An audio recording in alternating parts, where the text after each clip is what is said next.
Hello, my name is Beth Kelly. Welcome to Close the Gap podcast. Tonight I want to talk to you about pet safety and what we need to do as pet owners or pet parents during this COVID-19 epidemic.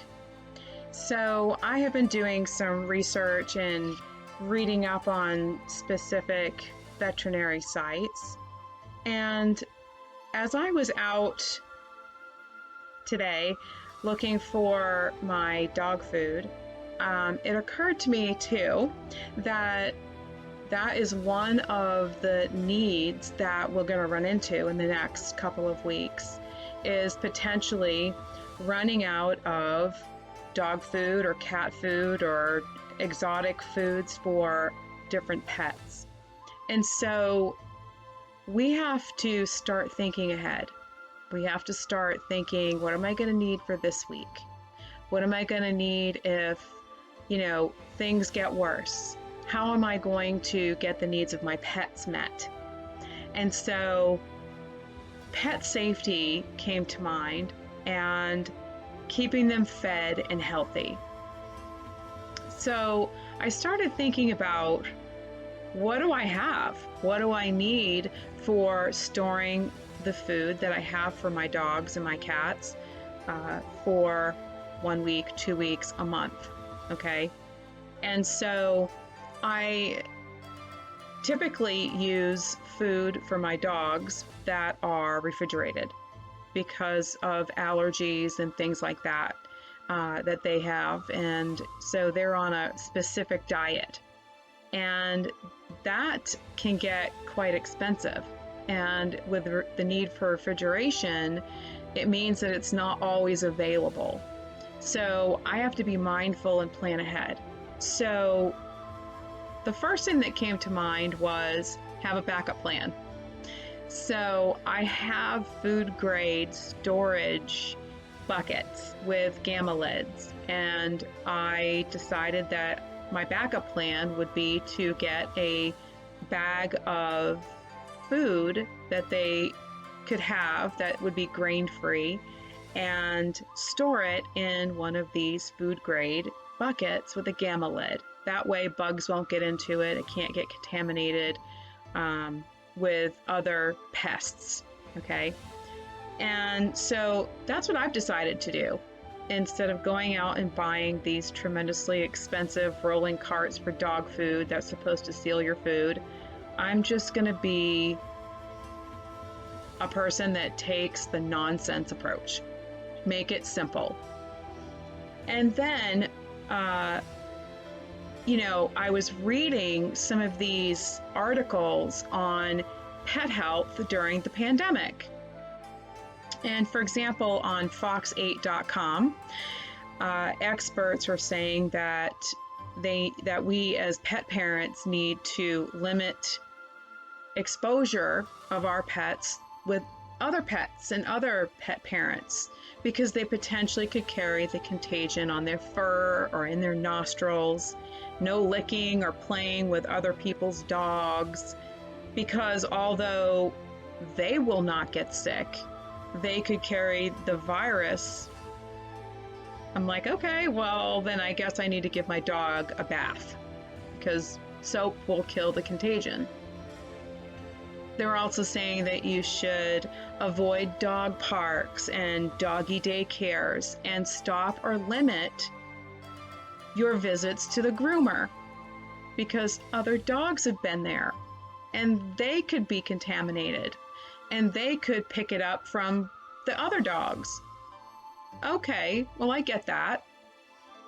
And so that was one report. Another report from USA Today that was taken on March 19th of 2020 said that there was one dog that tested a week positive to the coronavirus, but they were also exposed to a person that had the coronavirus.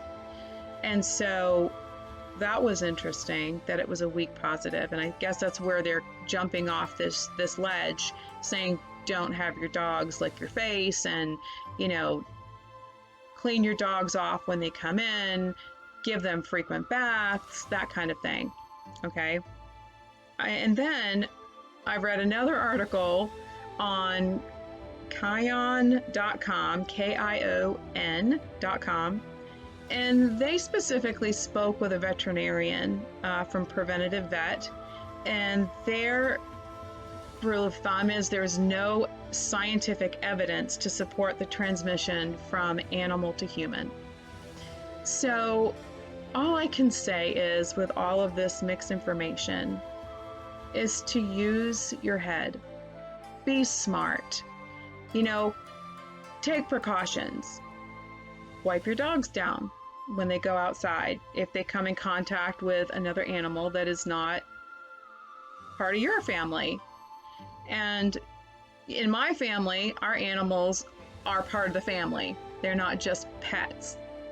And so they're spoiled rotten, you know, as anybody who knows me. I've got my emotional support dog sitting right here next to me. And, you know, it's not going to hurt to wash them down. It's not going to hurt to take a wipe across their fur. Will it kill the virus? Probably not if it's not warm enough or if it's not a chemical. But wipes have chemicals on them. If it's dog friendly, then hopefully it's going to take care of it. And since they don't get sick from the virus, they're just going to pass it on if they have it. But if they don't have it, you're fine. So I just wanted to offer this information since it was something that I was thinking about and praying about and, you know, preparing, not panicking, to get through this time. So as you're going through your preparations for your pets, talk to your vet, call their office, send them an email, okay? I am sure that they're going to want to get back with you to get you the right information.